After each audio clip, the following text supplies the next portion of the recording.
반갑습니다. 삼국과 가야의 성립 중 드디어 백제에 해당하는 단원을 나가 보겠습니다. 자, 백제의 시작은 고구려의 유이민과 한강의 토착민으로 진행이 되었다라고 되어 있는데 이게 무슨 말이냐? 고구려에서 유이민은 내려온 사람들, 이동해서 온 사람들을 뜻합니다. 자, 백제 건국 신화를 살펴보면 백제를 건국한 두 청년의 이름이 나와요. 누구? 주몽의 아들이기도 한 비류와 온조입니다. 그죠? 고구려의 의미는 비류와 온조 그리고 그를 따라온 사람들을 의미한다고 하겠군요. 그죠? 그리고 한강의 토착민들 이 둘이 힘을 합쳐서 국가를 만들었습니다. 그리고 이 둘은 힘을 합쳐서 자연스럽게 고구려와 유사한 5개 부족의 연합으로 처음에는 국가가 구성되었습니다. 초기에 백제도 이른바 연맹왕국과 같은 모습을 가지고 있었던 거죠. 그죠?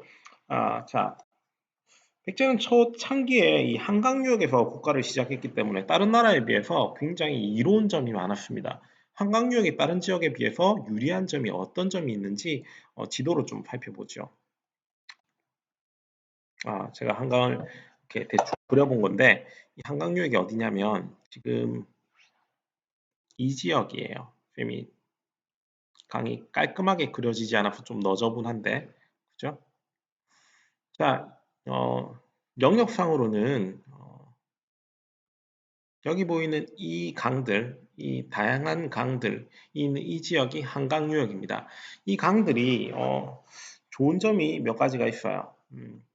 첫 번째로 강 그 자체가 뭐가 되냐면 교통로가 됩니다. 우리나라는 다른 나라에 비해서 산지 비율이 굉장히 높은 나라죠. 산이 약 70% 정도 차지하고 있는데 한강유역 같은 경우에는 이 강을 이용해서 무거운 물건을 많이 나르기에 적당하기 때문에 고대 수송로는 대부분 전부 다 강을 이용한다고 보면 돼요. 근데 국가의 수도를 비롯한 이 주변에 강이 이렇게 마련되게 되면 물건들을 옮기고 물산을 옮기기에 굉장히 편하다는 거죠. 그리고 한강유역의 이 남부 지방, 구체적으로는 어느 지역이라고 할 수 있냐면 이 지역.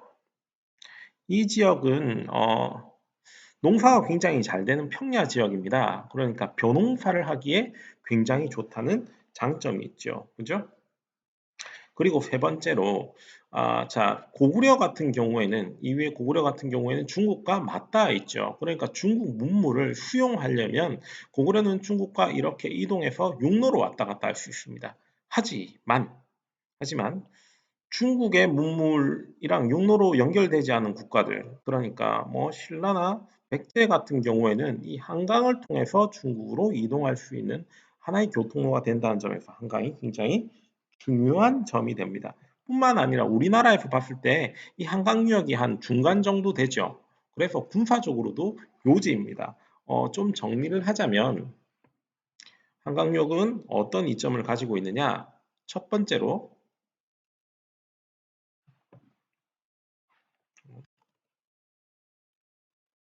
어, 파란색 말고 까만색으로 쓸게요. 자, 첫 번째로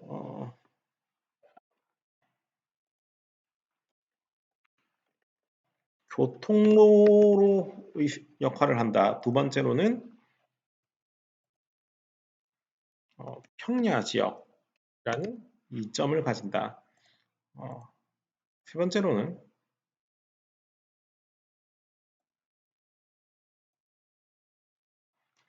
한반도의 중앙이라는 군사적인 이점을 가진다. 네 번째로는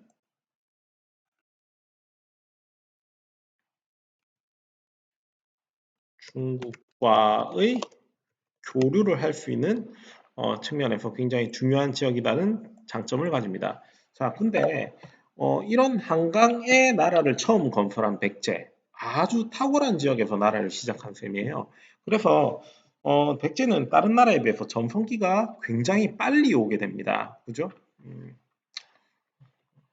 이 한강유역이 얼마나 중요하냐면 앞으로 한강을 지배하는 자가 삼국의 주도권을 행사하는 그런 특징을 가지게 되죠. 그죠?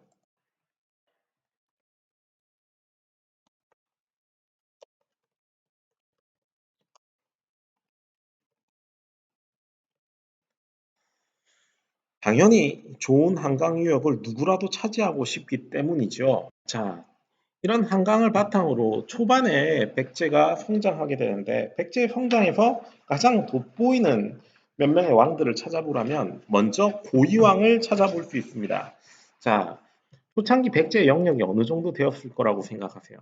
백제가 이렇게 있으면 백제는 아직 우리가 백제하면 전라도를 다 차지하고 있는 굉장히 커다란 국가 정도를 생각하는데 백제의 고이왕 때 영역 자체는 고이왕 초기 같은 경우에는 대략 이 정도밖에 되지 않는 조그마한 소국에 불과했습니다. 자, 그럼 쌤, 여기 이 남부 지역, 이쪽 지역은요? 이쪽은 뭐가 있었어요? 백제가 아닌가요? 물어보는데 이쪽 지역 옛날 파만의 마한 진안 변환 기억납니까? 여전히 마한의 힘 있는 국가인 목지국이 이만큼이나 버티고 서 있었습니다. 따라서 백제가 전라도 전 지역을 먹기 위해서는 누구를 싸워 합병해야 되냐면 여기 있는 목지국을 병합해야 되는 문제가 있었던 거죠. 이런 아주 어려운 군사적 난제를 해결한 사람 바로 고이왕입니다. 고이왕은 마한의 맹주국이라고 할 수 있는 목지국을 정복하는데 성공합니다. 그죠?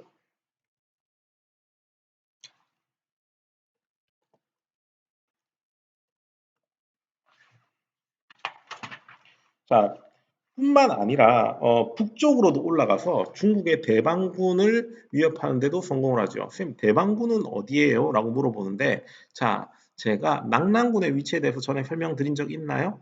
낙랑군. 자, 평양 지역에 이렇게 낙랑이 있었다면 그 아래에 대방이 이렇게 있었던 겁니다. 그죠? 요 정도 위치였던 백제가 위쪽으로 올라가서 이 대방을 활발하게 공략하는 바람에 대방이 깜짝 놀라서 백제를 인정한 나머지 결혼 동맹을 맺기도 했어요. 그죠?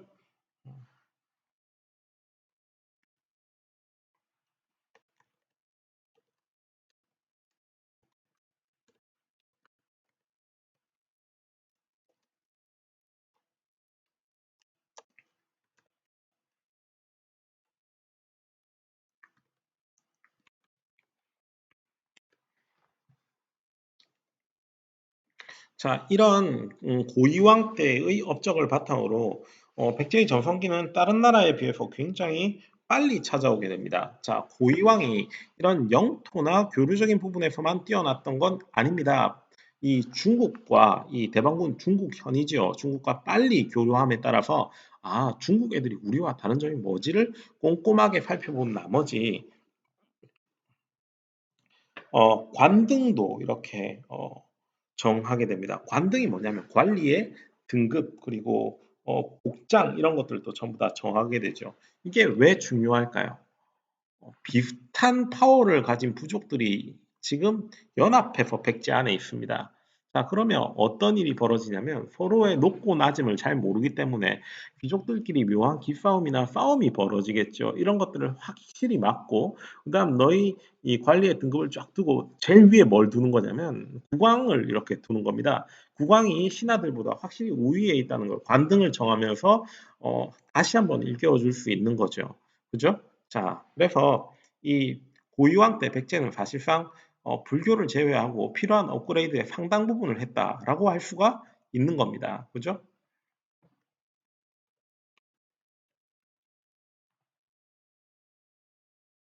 나라의 안쪽이 안정되면 자연스럽게 나라는 팽창하게 됩니다. 그 팽창하는 군주가 바로 누구냐? 근초고왕이 되겠습니다. 자, 근초고왕은요, 우리가 생각하는 것보다 훨씬 더 정복 활동을 많이 하는 군주였어요. 자, 근초고왕의 시대는 지도를 잠시 봐야 되는데요. 제가 좀 전에 백제의 영역이 목지국을 합하더라도 이른바 고이왕 때까지 합치면 이 정도 될 겁니다. 그죠? 원래 고이왕 때의 백제의 영역이 한 요 정도 될 겁니다. 자, 그러면 이 정도 되는 백제의 영역을 획기적으로 늘려서 전라도 전 지역을 다 차지하고 여기에 있는 황해도 인근 지역을 병합하고 난 다음 고구려를 견제하고자 밖으로는 요서까지 전진했던 백제 역사상 최강의 정복군주가 바로 근초고왕이 되겠습니다. 자, 근초고왕은 정복 활동뿐만 아니라 외교 활동에도 굉장히 열심이어서 중국 남쪽에 있는 동진과 교류하고요. 그리고 일본과도 친밀한 교류 관계를 쌓아서 뒤쪽으로는 신라를 견제하려고 노력을 했습니다. 자, 그러면 근초고왕의 업적에 대해서 구체적으로 한번 이야기를 해봅시다.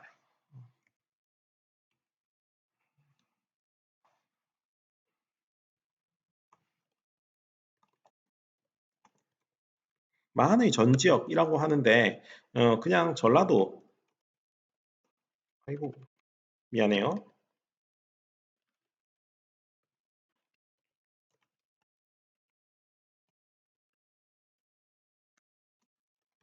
전지역을 확보하고 뿐만 아니라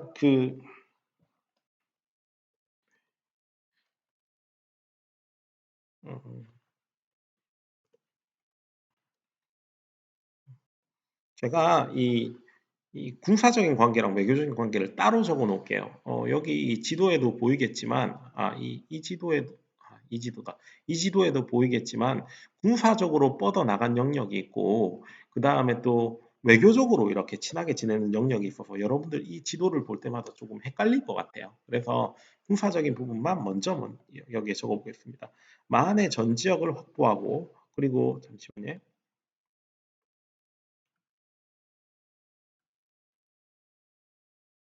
어,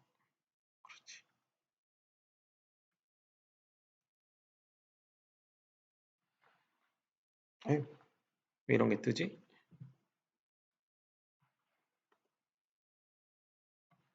자,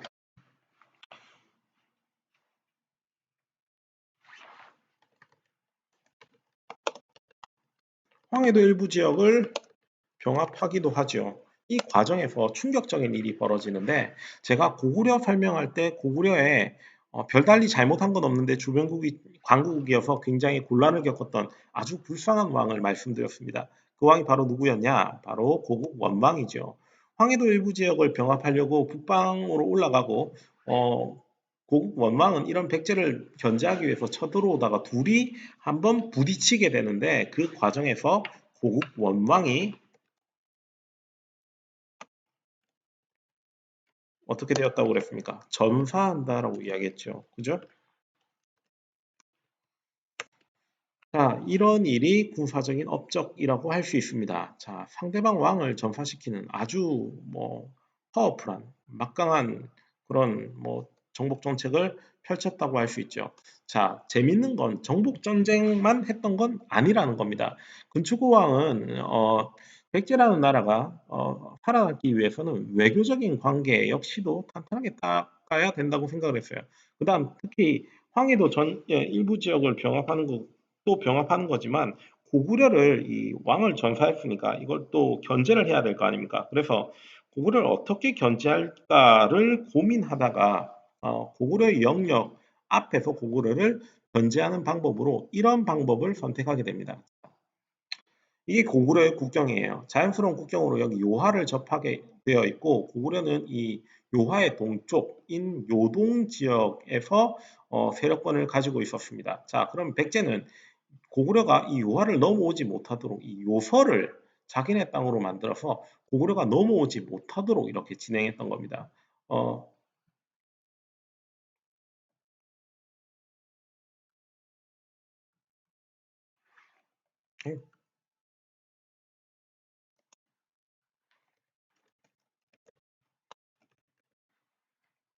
자, 이게 그 백제 근초고왕의 굉장한 군사적인 업적이 되겠습니다. 자, 외교 관계를 좀 봅시다.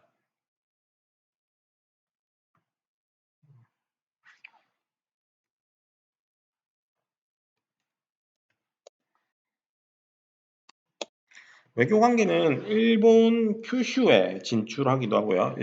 일본과 이 당시에 일본이란 말을 쓰면 안 되는 게 일본이라는 국가는 좀 뒤에 만들어지거든요. 이 당시에 일본에 사는 사람들을 우리는 왜라고 불렀습니다. 그죠? 왜와 교류했다. 그죠? 뿐만 아니라 중국 북쪽 지역 국가 말고 중국 남쪽 지역 국가인 동진과도 교류를 합니다.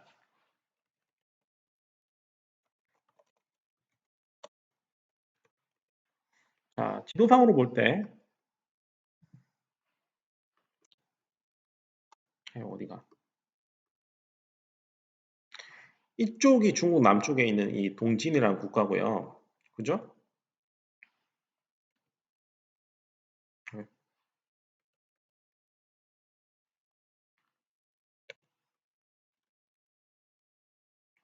얘는 왜 이러는 걸까요, 오늘? 자,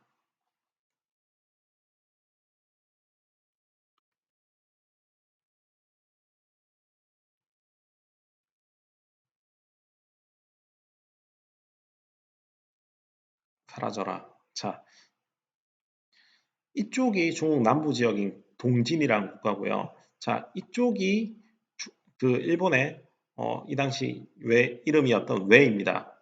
이 둘과는 친하게 지내고 요선은 군사적으로 공략하고 북쪽으로는 황해도를 먹고 남쪽으로는 전라도 전 지역을 확보하는 굉장한 정복 활동을 펼쳤던 국왕이 바로 근초고왕입니다. 자, 그러면 백제 입장에서 근초고왕은 굉장한 정복군주였죠. 근데 이 근초고왕의 행보에 대해서 못마땅하게 생각할 수밖에 없는 국가가 하나 있습니다. 바로 어디냐? 그렇죠. 고구려죠. 자기네 국왕을 전파시킨 왕. 고구려에게 있어서 근초고왕은 어, 그 반드시 핏값으로 받아내야 되는 원수 관계죠. 고국 원망이 죽고 나서 고구려는 절치부심하면서 소수림왕 때의 업그레이드를 다 진행하고 있었고 이 다음에 고구려는 이 근초고왕이 없는 백제를 밀고 내려와서 한강을 차지하기 위한 고구려와 백제의 처절한 싸움이 시작됩니다. 자, 그러면 선생님, 그 백제가 일찍 발전을 하고요. 고구려가 그 다음 한강을 밀고 내려올 때 우리의 신라는 뭐 하고 있어요? 신라는 저기 동쪽에 뭐 하고 있었나요? 그런데 신라는 다음 시간에 배우겠지만 아직까지 부산도 제대로 다 못 먹었어요. 이 경상도 지역의 아주 조그만한 국가 상태로 조용히 지내고 있었습니다. 어, 중국으로 진출한 백제나 안 그러면 한 군현을 다 몰아낸 고구려와 달리 신라가 왜 이렇게 작은 상태로 오랫동안 머무를 수밖에 없었는지에 대해서는 다음 시간에 좀 살펴봐야 될 것 같습니다. 영상 보고 궁금한 점이 있거나 안 그러면 선생님께 질문한 점이 있으면 영상 밑에다가 댓글을 남겨도 좋고 안 그러면 개인적으로 구글 클래스룸에 저에게 이렇게 DM을 주셔도 좋습니다. 자, 그러면 다음 시간에 또 다른 영상으로 찾아뵙겠습니다. 고생했습니다.